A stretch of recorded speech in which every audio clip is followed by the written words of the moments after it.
Bonjour mesdames, bonjour messieurs et bienvenue à suivre votre émission Écho des entrepreneurs. Jivou Selimani c'est Léon, c'est bien moi, frère Léon Pekisoubi est derrière la caméra. Aujourd'hui dans cette émission, nous aurons le réel plaisir de recevoir un interniste que vous allez découvrir d'un moment à l'autre. Avant de continuer à suivre cette émission, veuillez d'abord vous abonner sur notre chaîne YouTube, TikTok et Facebook. Mais aussi, si vous avez envie de participer dans cette émission, composez juste plus 243 992 20 35 50. Plus 243 992 20 35 50. Voilà. Comme je vous l'avais dit dans les titres, qu'aujourd'hui nous avons le réel plaisir de recevoir l'interniste de l'hôpital de Panzi, que vous allez découvrir d'un moment à l'autre. Bonjour docteur. Bonjour monsieur le journaliste. Présentez-vous brièvement. Merci beaucoup. Moi c'est Dieudonné Bié Massemo. Je suis un médecin interniste à l'hôpital général de référence de Panzi. Je travaille dans les services de médecine interne et je suis aussi enseignant à la faculté de médecine de l'IEA, l'Université évangélique en Afrique, où je suis professeur associé. Voilà, merci beaucoup. Prof Bié, qu'est-ce qu'on peut avoir une idée sur votre parcours depuis que vous exercez ce métier?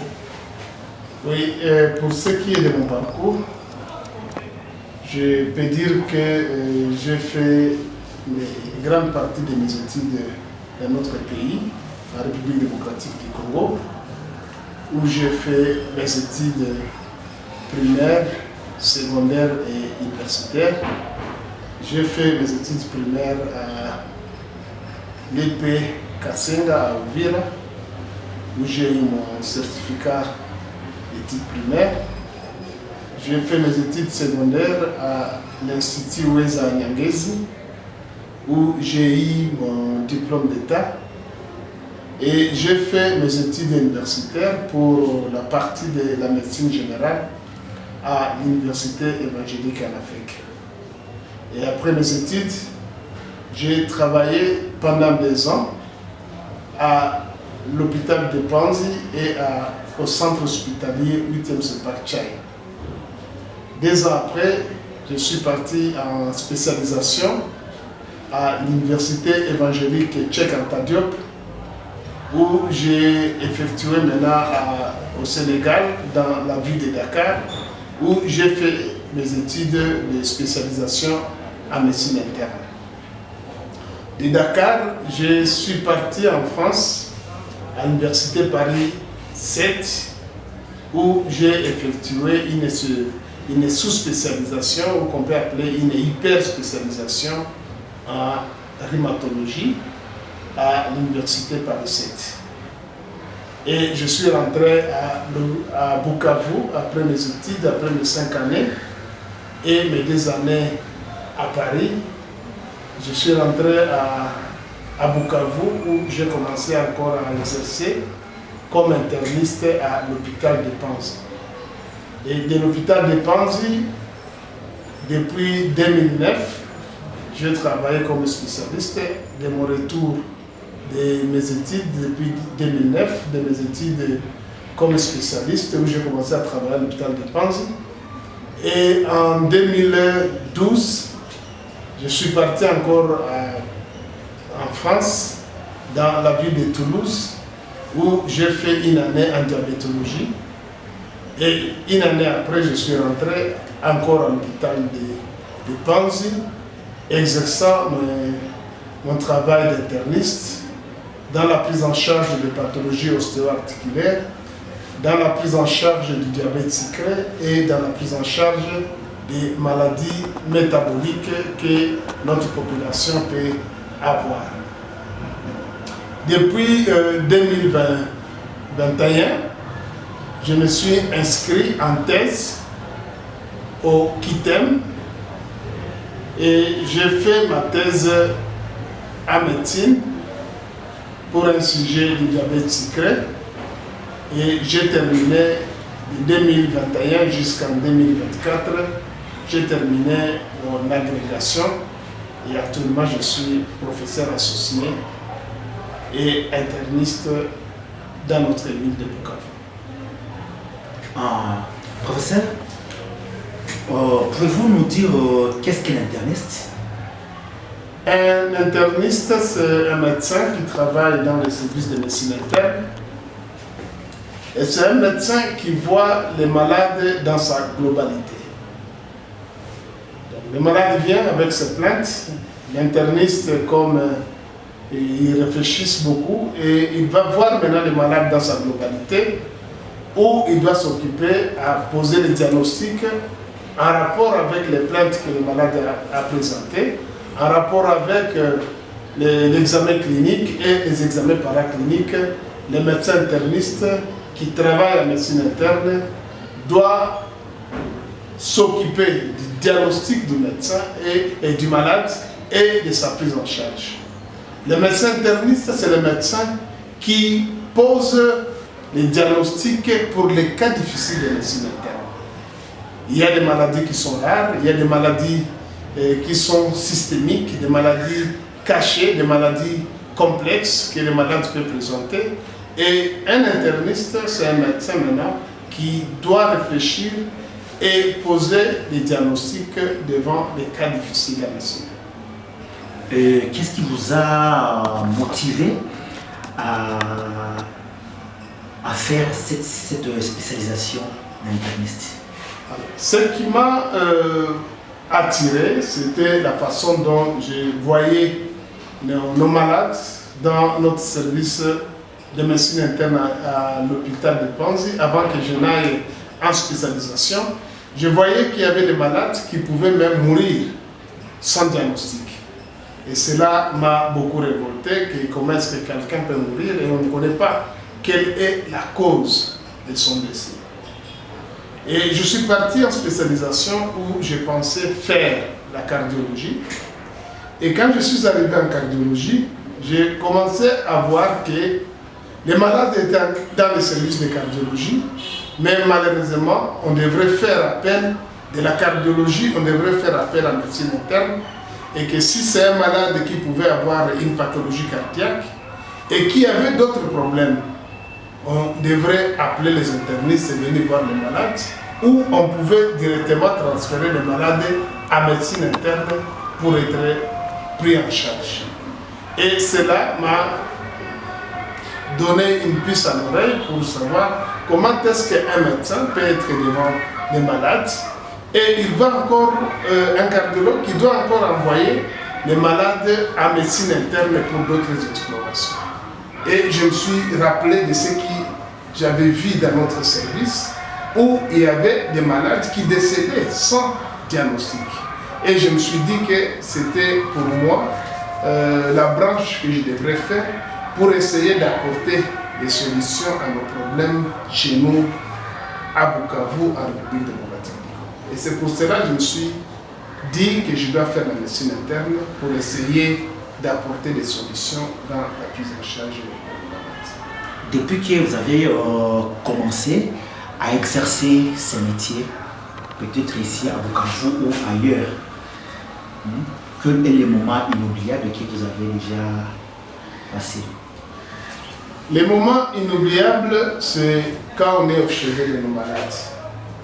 Vous échangez avec les malades, vous essayez de comprendre tout ce qu'ils ont et peut-être vous essayez de demander des examens paracliniques, des examens à faire pour vous aider à bien chercher quelle serait la cause de sa maladie et que vous êtes devant un malade qui n'a rien, qui n'a pas de moyens pour faire des examens de laboratoire, qui ne peut pas se procurer peut-être tel ou tel autre médicament et que vous arrivez par des échanges avec les malades parce qu'un médecin doit être au chevet de ces malades.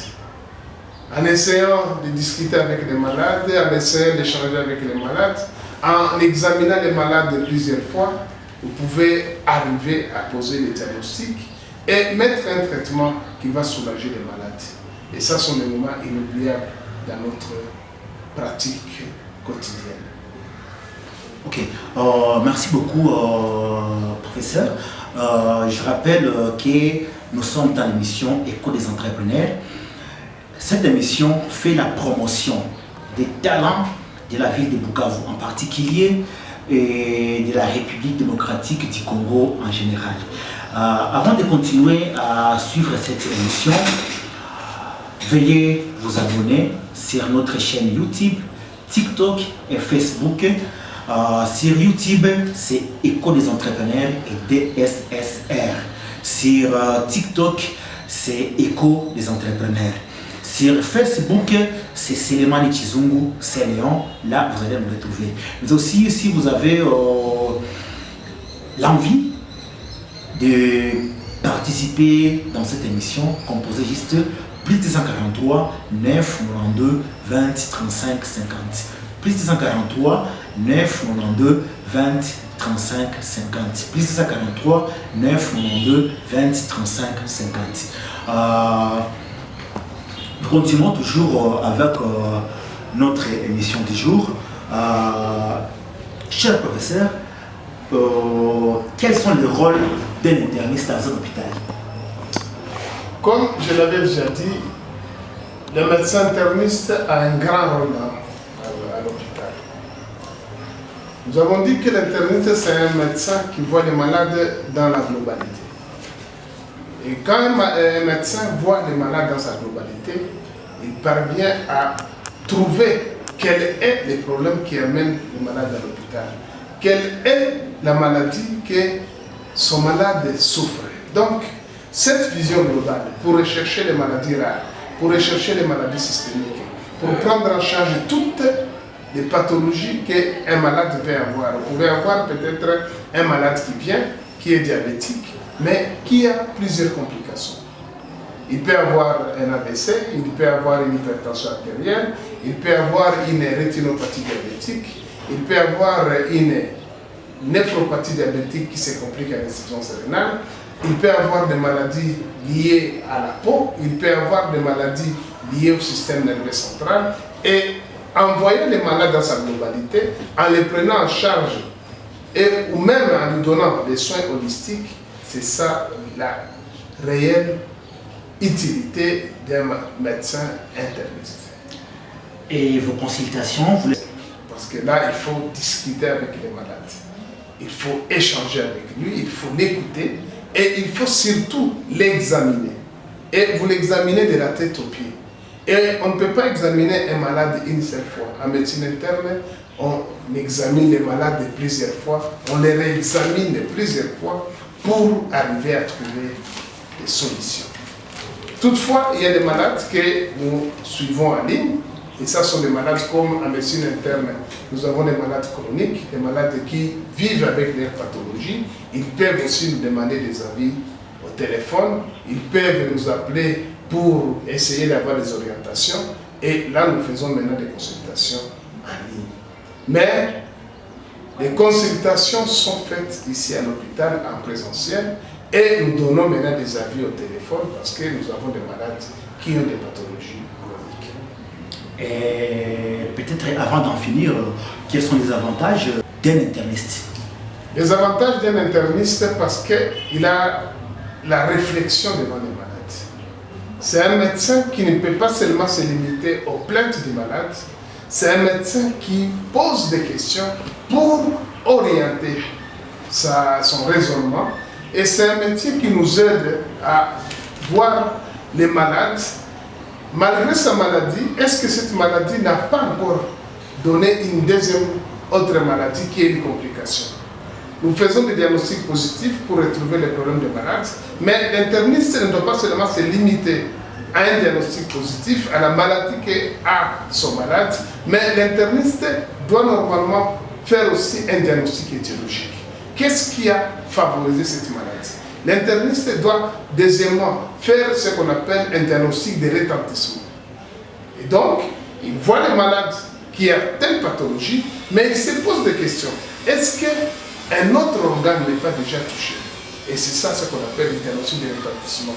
une maladie qui peut toucher les autres organes. Et ça, c'est le rôle de l'interniste. Il voit le malade, avec sa maladie, il cherche la cause de cette maladie pour la traiter et il cherche aussi s'il n'y a pas de complications. Voilà les avantages pour un